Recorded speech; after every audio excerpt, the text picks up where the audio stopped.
नमस्ते, आप सभी का स्वागत है आपके अपने चैनल अमन शो में। अमन आपकी खिदमत में हाजिर हूँ एक और नई कहानी लेकर, जिसका जिक्र किया जाता है कि देश की सबसे दहला देने वाली कहानियों में से एक, देश की वो कहानी जिसने पूरे देश की राजधानी को झंझोर कर रख दिया था। आइए आज हम उसके ऊपर बात करते हैं।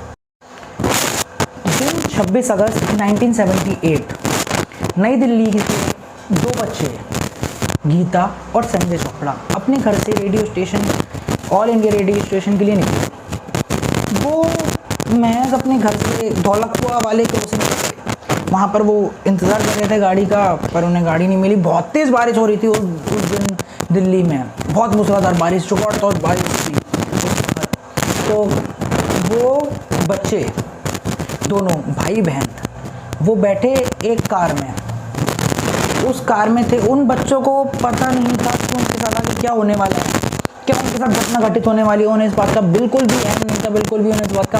पर जब ये बच्चे संघर्ष कर रहे थे कार में, तो उस समय उन्हें एक व्यक्ति ने देखा। तो वह अपनी गाड़ी को कुछ देर तक उनके पीछे भी भगाया, पर वह उन्हें पकड़ने में असफल हुआ। उसने देखा ये गाड़ी हरियाणा की थी। उस गाड़ी का नंबर था HRK 8930। पर बाद में फिर पता चला कि ये गाड़ी भी चोरी की थी। उस समय देश, उनके माता पिता को और किसी को भी नहीं पता था कि उनके बच्चों का अपहरण हो गया। उनके माता पिता को लगा कि उनके बच्चे radio station, all India radio station पहुंच गए हैं, उनका प्रोग्राम होने वाला था। पर जब वह रात के 10 बजे तक नहीं आए, तो माता पिता को बड़ा पता नहीं चल पा रहा कि बच्चे उनके कहाँ हैं। उन्हें बड़ी बेचैनी सी होने लग गई जब उन्हें पता चला कि देखा कि उनके पिता, जो नौसेना के अधिकारी थे, वह ऑल इंडिया रेडियो स्टेशन गए। उन्होंने बताया कि संजय और गीता चोपड़ा नाम के दो बच्चों का यहाँ प्रोग्राम था संगीत का, तो वो क्या आए? उन्होंने कहा नहीं सर, वो तो नहीं आए।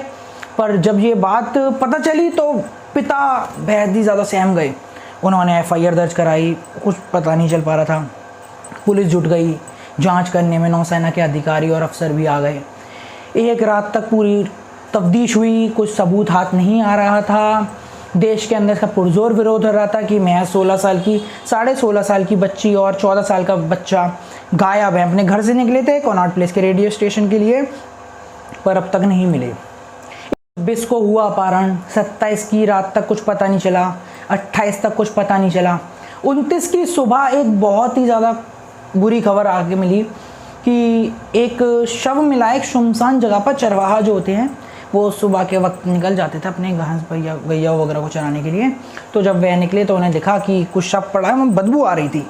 जो 26 तारीख को हुआ कत्ल, और 27 बीत गई, 28 बीत गई, 29 तारीख तक सड़ने की बदबू आने लग गई, बॉडी सड़ने लग गई। जब पता चला, वहाँ पुलिस की टीम आई तो उन्होंने देखा कि ये दो बच्चे संजय और गीता ही हैं। उन्हें तफ्तीश करी, माता पिता को बुलाया वेरिफिकेशन के लिए, तो पता चल गया कि यही हैं। अब पक्का हो गया कि संजय और गीता का अपहरण ही नहीं, उनका मर्डर भी हो चुका है। पहले पुलिस कहने लग गई कि बच्ची जो गीता, उसके साथ बलात्कार हुआ है, पर बाद में इस बात की कोई पुष्टि नहीं की जा सकी बलात्कार हुआ या नहीं हुआ, क्योंकि बॉडी सड़ने के कारण पता लगाने में पुलिस को बड़ी असुविधाएं हुई, फॉरेंसिक टीम को बड़ी असुविधाएं हुई। इस बारे में अभी तक कोई पुख्ता जानकारी नहीं है। पर बात ये थी कि दो बच्चे जो घर से निकले, रेडियो स्टेशन पहुंचे नहीं, गए कहाँ? तफ्तीश में पता चला कि गाड़ी का नंबर बताया तो पता चला कि गाड़ी चोरी की थी। गाड़ी चोरी के होने के कारण फिर पता चला कि गाड़ी की FIR कहाँ करी गई है। जब FIR हुई चोरी की, तो बताया जाता है कि जो चोरी की गाड़ी थी उसका नंबर भी बदला गया, उसका कलर भी बदला गया। इस तरह से बेहद ही शातिराना अंदाज में उन्होंने इस चीज़ को अंजाम दिया था। अजीत देसाई थे, संसद में उनके खिलाफ नारेबाजी हुई, शेम शेम के नारे लगे। हालत इतनी ज़्यादा बेकाबू हो गई थी, इतनी ज़्यादा ख़राब हो गई थी, उनको इस्तीफे देने तक की नौबत आ गई थी। मेलाल 26 तारीख को किडनैप हुआ, अपहरण हुआ। 29 को शव मिला। 31 को वो फिएट कार भी सरकार बरामद हो गई। फॉरेंसिक टीम ने उसको जांचा, पड़ताल की, तो पता चला कि इसके अंदर बच्ची के बाल थे, बालों का गुच्छा था, कुछ मिट्टी के निशान थे। मिट्टी के निशान का और बॉडी की जगह वाले मिट्टी के निशान का मैच हुआ, तो पता चला कि ये दोनों सेम हैं। एक ही जगह की हैं। तो सर अब पुलिस को पक्का हो गया था कि यही कार थी, उसके अंदर के लोग थे। अब रांगा और बिल्ला के बारे में स्केच बनवाई गई। जब वो जो व्यक्ति था जिसने भी गाड़ी में से देखा था, तो उसके द्वारा बताई गई चीज़ों के, और जो लोगों ने उन्हें देखा उनके द्वारा बताई गई।